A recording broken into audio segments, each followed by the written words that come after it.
Meghan Markle est toujours liée à la famille royale malgré le Brexit car un expert lui demande de perdre son titre royal après avoir fait pression sur les sénateurs américains au sujet d'une politique de congés payés.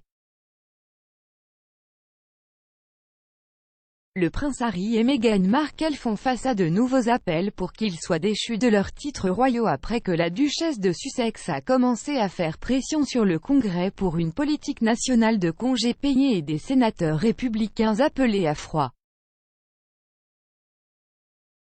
Un expert royal a déclaré qu'il n'avait pas besoin de faire un compromis avec la famille royale étant donné qu'elle avait utilisé sa position royale hors contexte en s'impliquant dans la politique américaine. La semaine dernière, il est apparu que l'ancienne actrice avait appelé un certain nombre de sénateurs pour discuter de la perspective d'une politique nationale de congés payés.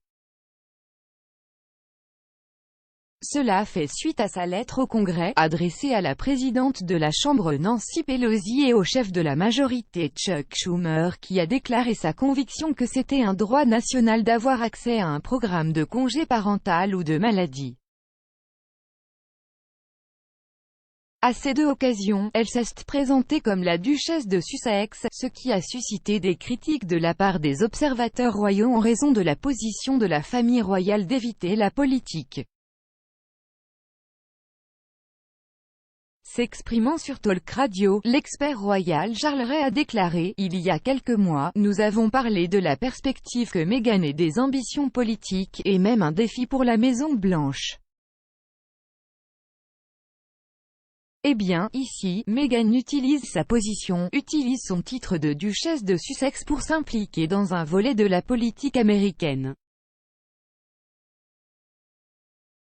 Elle a eu un sénateur qui lui a donné tous les numéros de téléphone dont elle avait besoin, elle a appelé toutes ces personnes et cela provenait d'un numéro qui n'a pas été détecté et qui a dit bonjour, c'est Meghan, la duchesse de Sussex. Vous avez tellement pris le train en marche que les 24 sénatrices, il y a un plan en cours pour dîner avec Meghan afin qu'elle puisse discuter à nouveau de ce plan. Elle s'implique maintenant dans la politique américaine et ce n'est pas quelque chose qui est fait par la famille royale, ils ne le font pas dans ce pays et ils ne devraient certainement pas le faire en Amérique.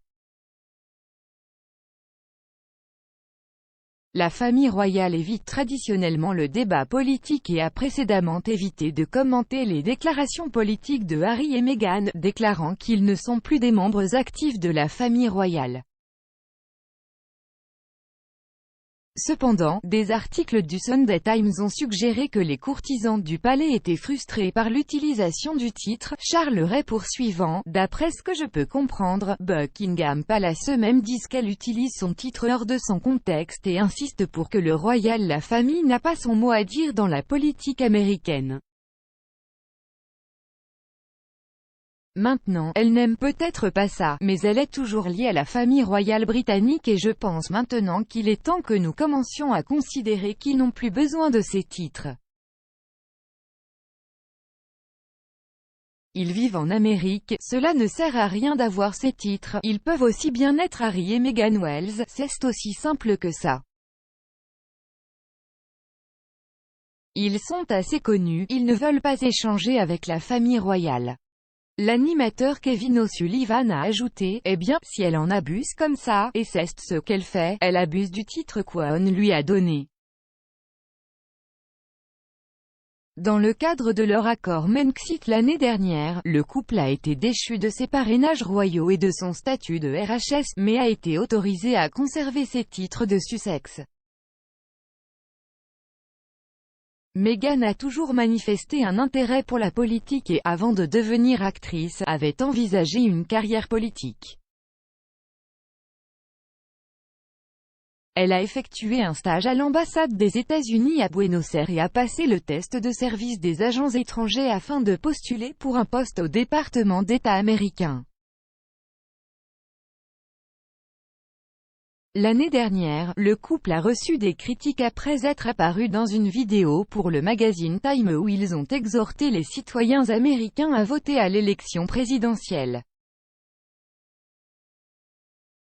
On pensait que Meghan avait clairement exprimé sa position, car elle a déclaré c'est l'élection la plus importante de notre vie, indiquant son soutien au candidat démocrate Joe Biden.